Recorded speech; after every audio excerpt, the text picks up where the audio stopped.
Fanya Kazi TV, we are the solution.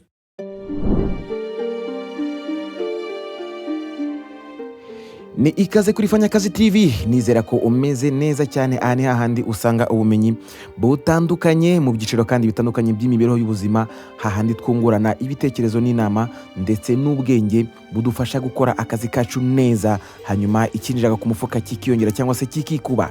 Nge unyite Mr. Fanya Kazi. Uyu munsi nje kubabwira ikintu kidasanzwe kiri kuba kuba YouTubers, bamwe bakaba batabizi cyangwa se batari kumenya impamvu biri kubabaho. Stay in touch. Wari wabyuka mu gitondo wajya kuri dashboard ya YouTube studio yawe ukabona ibintu nk'ibi, cyangwa se muri email zawe ukabona ibintu bimeze nk'ibi.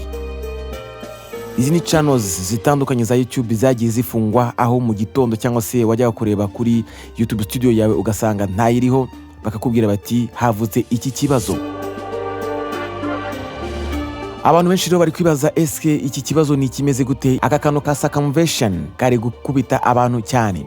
Reka tubanze tumenye iri kosa cyangwa se iyi policy ya circumvention violation ni iki. Ahanga barakubwira ko ibi ngibi ngo ni ibijyanye no gushaka kujijisha YouTube cyangwa se gukorera ibikorwa kuri YouTube bimeze nk'aho ari strike cyangwa se ibihano, cyangwa se amacano aba yarakuweho, cyangwa se content ziba zarasibwe bitewe nuko ziba zitarubahirije amategeko, ariko tukazifata tukazishyira ku yindi channel tuba twagize gute, twafunguye, cyangwa se kuba twafata ibintu biba byarakuweho cyangwa se removed content ziba zarakuwe kuri YouTube tukongera tukazaploadinga. Ibi ngibi rero YouTube ngo ibibona nk'ikibazo gikomeye cyane, hahandi rwose bagenza gute YouTube channel yo bayikuraho nta nteguza, nta kugisha inama, nta n'ikindi. Nongere mbisubiremo, iyi circumvention violation ni ukuba twafata video zakuwe kuri YouTube and YouTube ikubwira ati iyi video ntabwo ikurikiza amategeko ya YouTube, ikayikuraho, wowe ukifite ukongera ukayaploadinga. Cyangwa se channel iba yarahawe ibihano, ugafata ibintu byari biriho ukabikuraho, warangiza ukabishyira hehe,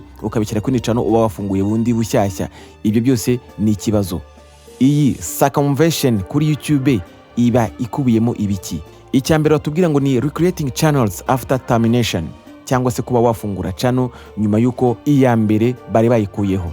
Barakubwira bati niba channel yawe yari yakwanje gukurwaho bitewe nuko hari amategeko utubahirije, harimo copyright strike, ni kuvuga handi baguha nyine igihano cyuko wakoresheje ibintu bitari byawe, harimo ibibazo bya AdSense, icyo gihe ububujijwe kongera gucreate cyangwa se gukora indi channel cyangwa se gukoresha andi macano kugira ngo ukomeze uposting ibintu bisa na bya bindi. Muri izi channel nakweretse hari channel nyirayo yambwiye ko hari channel ya mbere bari bafunze, ariko afite ibyari biriho yongera abishyira ku indi channel. Bivuze ngo rero iyo byagenze gutya ububujijwe kongera gufata ibyo bintu byakuye kuri channel yafunzwe, cyangwa se ibyo bintu bari bahannye ukongera ukabishyira ku yindi channel, kabone nubwo wayita irindi zina.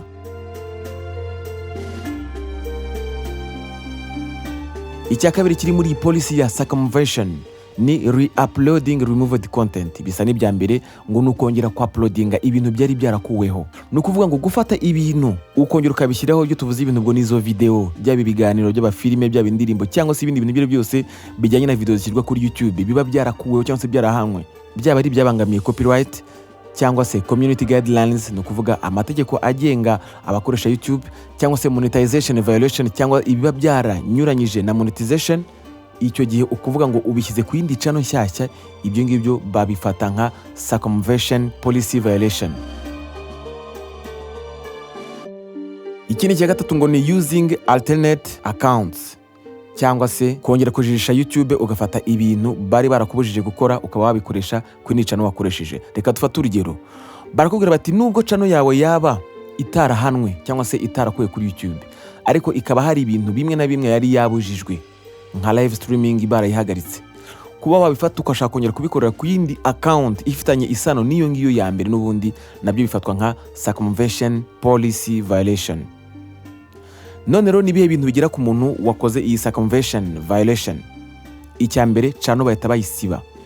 YouTube nuvuga ngo ihita ikuraho channel yawe, yaba ari nshya cyangwa se yaba ari isanzwe ikora, mu gihe iba yishe iryo tegeko. Ikindi bavuga ngo ni permanent ban, nuvuga ngo baraguhagarika mu buryo buhoraho. YouTube channel cyangwa se account iyo yamaze kugaragaza iri kosa nk'iri, ihagarikwa burundu kongera kuba wa creatinga indi channel. Bivuze ngo iki? Hari channel nuvuga ngo tuvuge niba iyi ngiyi ari Fanya Kazi, kuba bayihagaritse kongera kuvuga ngo ufunguye indi channel yitwa Fanya Kazi TV ntabwo biba byemewe. Niba hari account wakoreshaga tuvuge nibingi account yanjye yari fanyakazi23@gmail.com, ntabwo nemere kongera gufungura indi YouTube channel nkoresheje iyo account cyangwa se iyo email, ntabwo biba byemewe, icyo ngicyo kiba cyabujijwe. Ikindi kintu ngo ni no warning. Bivuze ngo iki? Circumvention policy iyo yamaze kukugaragaraho nta kintu na kimwe birirwa bakubwira cyangwa bakumenyesha cyangwa bakuburira, ahubwo bahita babisiba ako kanya. Usanga gusa YouTube channel yawe itariho, cyangwa se ukabona ubutumwa kuri email ikubwira ko channel yawe bayikuyeho. Barakubwira ngo Google ntabwo igifite umwanya wo kongera kujya kukubwira cyangwa se kukuburira ku gikorwa nk'icyo ngicyo. Ibi rero biba ku bantu baba abakiri bashya kuri YouTube, navuga ngo wakoze YouTube channel nshya ariko hari ibyo utujuje. Ibyo rwose bikubaho nubwo wamaze imyaka 5 ubikora, ariko bibeshye ugakora igikorwa nk'icyo ngicyo kijyanye n'ibyo tuvuze hejuru, uragira gute? Urahanwa. Hanyuma ushobora kwibaza uti ese kuki YouTube iri kubikora gutya? Kuki YouTube iri guhana ama channels cyangwa se kuyafunga nta kintu na kimwe ibanje kumenyesha ba nyiri channels? Impamvu nta yindi, impamvu nuko ngo YouTube ishyira cyangwa se ishora imbaraga nyinshi muri algorithm, ndetse ikanashyira imbaraga nyinshi mu kugenzura ama account cyangwa se technology za account zitandukanye, kugira ngo imenye abantu bagenda basiba amacano aba yasibwe, hanyuma bakongera bagatangira andi mashyashya. Bivuze ngo iki rero? Nubwo wasiba YouTube channel agashira imyaka, iba igifite ubwo bushobozi bwo kureba iyo channel wasibye cyangwa se ibyari biriho, bite nuko iba igifite identity zabyo, ku buryo yongeye kubyuploadinga byanze bikunze ihita ibibona. Niba rero bashyira imbaraga mu kugira ngo babashe kumenya ikintu cyari cyarabujijwe kongera kugishyiraho, izo mbaraga ntabwo ziba ari imfabusa. Niyo mpamvu iyo waguye muri rikosa nta mpuhwe bakugirira. Ngo intego rero nyamukuru nuko babasha guhagarika ibikorwa nk'ibyo ngibyo bidakurikiza amategeko n'amahame ya YouTube, kandi bakaba bashaka gukuraho burundu abantu bagenda basubiramo ibikorwa nk'ibyo ngibyo muri system. Muri make rero murumva ko iri kosa rya circumvention iyo urikoze, YouTube ifata mu buryo buri serious cyane, ku buryo ihita ibisiba channel yawe nta nteguza, nta kugisha inama. Bivuze ngo rero niba wifuza ko YouTube channel yawe izakomeza kugira ubuzima bwiza, irinde kandi ukurikize amategeko agenga imikoreshereze ya YouTube. Niba wifuza ukuntu wakora appeal cyangwa se kuba wakongera kujurira, niba ariko nabyita mu Kinyarwanda, kugira ngo urebe ko YouTube channel yawe yagaruka, umenyeshe muri comment, hanyuma nongere mbakorere video igaragaza uko twagiye dukora appealing cyangwa se uko twagiye dusaba YouTube ko yakongera kureba neza, kugenzura channel, kuko hari igihe bibaho nanone byabaye mu kwibeshya cyangwa se no ku makosa, nubwo ari gake cyane bishobora kubaho, ariko uba ugifite uburenganzira bwo kuba wakongera ukareklama cyangwa se ugasaba ko bakongera kugenzura neza channel yawe. Rimwe na rimwe hari igihe channel ibishobora kugaruka. Nge ni Mr. Fanya Kazi, gumana natwe dukomeze twunguranye ubumenyi. Fanya Kazi TV, we are the solution.